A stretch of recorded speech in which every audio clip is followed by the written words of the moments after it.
Sejam muito bem-vindos ao nosso canal. Aqui trazemos informações de fundos imobiliários e ações do Brasil e do exterior.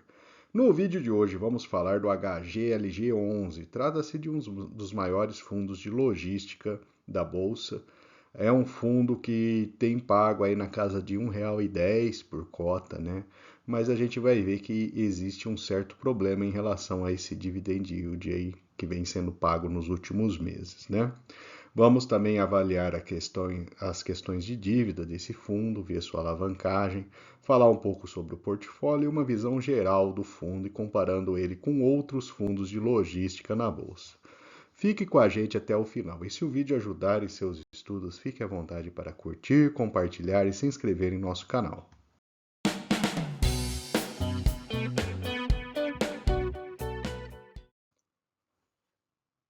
Vamos começar com uma breve visão dos indicadores operacionais do fundo. Então, primeiro ponto aí que vale a pena chamar a atenção, ele estava com um patamar de vacância física bastante relevante há um ano atrás, né? E o fundo veio aí ao longo dos últimos meses reduzindo essa vacância, nesse momento está com 7% de vacância. Um outro detalhe, né, o aluguel por metro quadrado ele subiu um pouco, né, de 25 para R$ 26 por metros quadrados. Então, essa foi a evolução aí dos indicadores do fundo. O fundo ele tem uma exposição também a desenvolvimento, né? Então tem alguns galpões que estão em obras, né, para disponibilizar área futura para locação. O fundo ele tem uma exposição que vai chegar, né, nesse ano a 5,3% em relação ao seu patrimônio, né? Então é um ponto importante também que ele tem atuado aí nessa área de desenvolvimento também nos últimos meses. Aqui agora uma visão mais macro, né, olhando o mercado de logística do Brasil como um todo, né, e pegando aí as três regiões que o fundo possui exposição, né, Nordeste, Sudeste e Sul, né. A vacância no Sul ela está bem baixa, de 4,21, né. O Sudeste tem uma vacância mais alta, de 10,53. Em compensação, o preço por metro quadrado no Sudeste ele é mais alto do que nas outras regiões. Nesse gráfico aqui a gente vê a evolução da vacância nas regiões que o fundo possui ativos, né? Então ela vem nas regiões do fundo caindo a vacância também, né? Lembrando que aqui não são os imóveis do fundo, mas imóveis localizados nas regiões em que o fundo possui ativos. E tem uma absorção líquida também interessante, né? Então temos aí uma evolução bem interessante ao longo dos últimos anos, né? Ocupando aí mais áreas de galpões de logística, né? O estoque total, né? Ele sobe um pouquinho mais, né? Temos aí a evolução, né, de novas áreas, né, novos galpões sendo disponibilizados e o preço médio pedido também subindo um pouco na casa de R$ 24 por metro quadrado. Saindo então das questões operacionais, indo para o dinheiro, né? Então em abril o fundo registrou aí 37,6 milhões de receitas de locação. A gente vai ver que essa receita de locação foi ligeiramente mais alta do que ela tem praticado, né, nos últimos meses. Vale a pena chamar atenção para esse ponto. E também gostaria de chamar atenção para as despesas financeiras de 3,3 milhões. Então é um fundo que tem uma despesa financeira relevante aí, equivalente aí a praticamente quase 10% da receita de locação, né? Aqui temos então um demonstrativo, né? Ele tem uma receita potencial de locação de 35,6, a vacância cai 2,5 e 1,1 com carências e descontos. Só que esse mês especificamente ele recebeu 5,6 a mais. Então esse resultado de locação ele está inflado esse mês por 5,6, né? Que não vai receber isso daí todos os meses, são atrasos, multas e antecipações, né, que o fundo acabou recebendo esse mês. Então, tirando isso daí da conta, a gente teria aí em torno de 32 milhões de receitas, né? O resultado seria um pouco menor. E aqui também vale chamar a atenção, né, a distribuição do fundo ao longo dos últimos meses, né? Mês de abril o fundo distribuiu 1,10 e teve esse resultado de 1,07. Lembrando que esse resultado de 1,07 tem esse dinheiro que eu acabei de falar ali, de 5,6 milhões. Então, o fundo ele gerou no normal dele um resultado abaixo desse 1,07, bem próximo ali desse 1.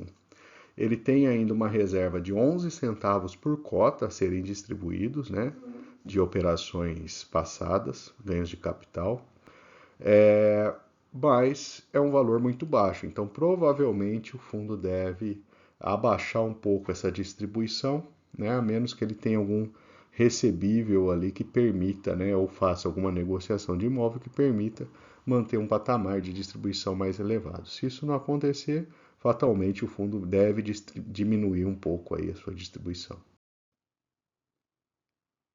Vamos falar um pouco dos ativos, então, do portfólio, né? O maior ativo dele, de 132 mil metros quadrados, né? Um galpão localizado na cidade de Vinhedo, São Paulo, né? Então, aqui temos a posição, né? Esse Volkswagen Park. Fica entre Campinas e São Paulo, né? São duas grandes cidades do estado de São Paulo. Então, é um galpão bastante grande, né? E está alocado nesse momento aí para a Volkswagen. Outro imóvel de 102,7 mil metros quadrados fica na região de Cajamar, que é uma região no entorno da Grande São Paulo, ali, né, mais perto da cidade. É também uma região de grandes centros de distribuição. Então, para ter uma ideia, né, um galpão de porte bastante significativo. E temos mais um aqui em Barueri, com 90,4 metros quadrados, né? Que fica na região metropolitana ali de São Paulo, né? Na região de Barueri.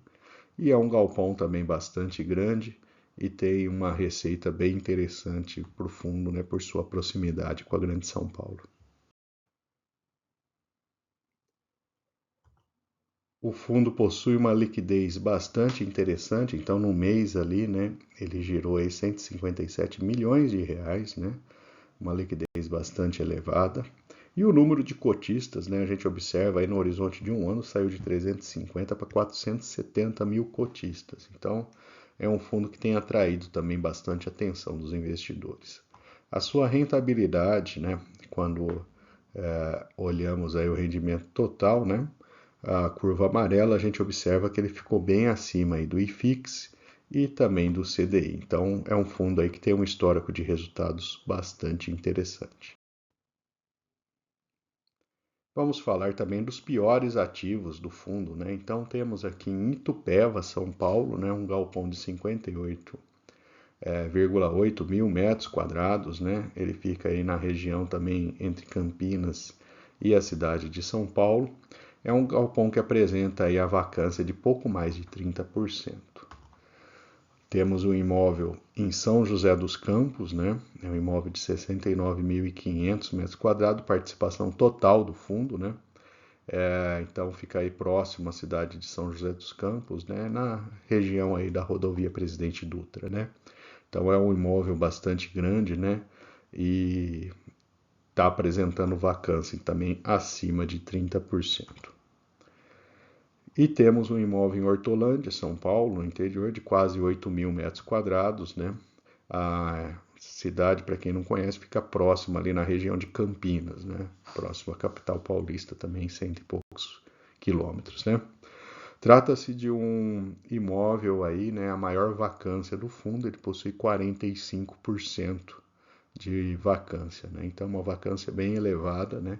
E podemos considerar aí que é o pior imóvel no fundo.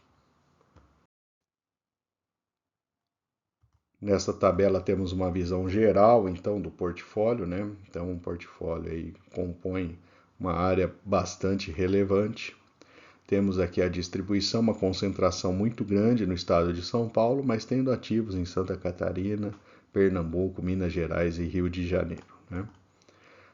O vencimento dos contratos, né, tem uma parcela significativa depois de 2028.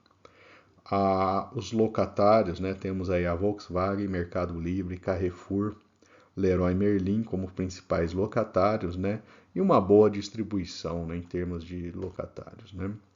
Aqui é um outro ponto de atenção, né, a maior parte dos contratos são contratos típicos, né, para esse tipo de imóvel, né, até seria o mais interessante, né, ter um percentual bem grande de contratos atípicos, mas não é a situação do fundo. Seus ativos são AAA 22%, 53% AA. E você que chegou até aqui, não deixe de dar o seu like e compartilhar esse vídeo, né? E assim consegue ajudar a ele chegar a maior número de pessoas possíveis. Vamos falar da dívida agora, né? Patrimônio líquido e dívida do fundo. Então, o fundo ele possui aí 4,8 bilhões em imóveis, né? Depois ele tem alguns outros ativos, outros fundos, CRIs, letras de crédito, e uma dívida de 664 milhões de reais. Né? São valores a pagar por conta das suas aquisições, né? E aí é que a gente tem uma visão do saldo devedor, né? Permanecendo essa dívida, né? Ela vai caindo à medida que ele vai pagando ao longo dos anos. Mas hoje ele está com uma dívida que responde por 12,3% do seu patrimônio líquido, né? E aqui temos o gráfico de amortização, então são vários CRIs, né? A gente tem amortizações mais relevantes entre 2026 e 2031 nesse fundo. Isso daí deve, sem dúvida, aí, impactar a distribuição do fundo nesse momento. E aqui temos uma lista dos principais instrumentos, taxas de IPCA mais 5, mais 6,25%. São taxas até interessantes, né? Em que ele pegou no momento aí de taxas de juros mais baixo, então é uma dívida que está num patamar interessante, né? A gente vê o Tesouro Direto hoje acima de 6%, né? Então temos dívidas com taxas até um pouco mais baixo do que isso. E aqui temos a visão também da exposição do fundo, né, a ativos de desenvolvimento. São dois ativos, Itupeva e o Cone G03, né? Então são ativos aí que devem entrar em breve aí na carteira do fundo.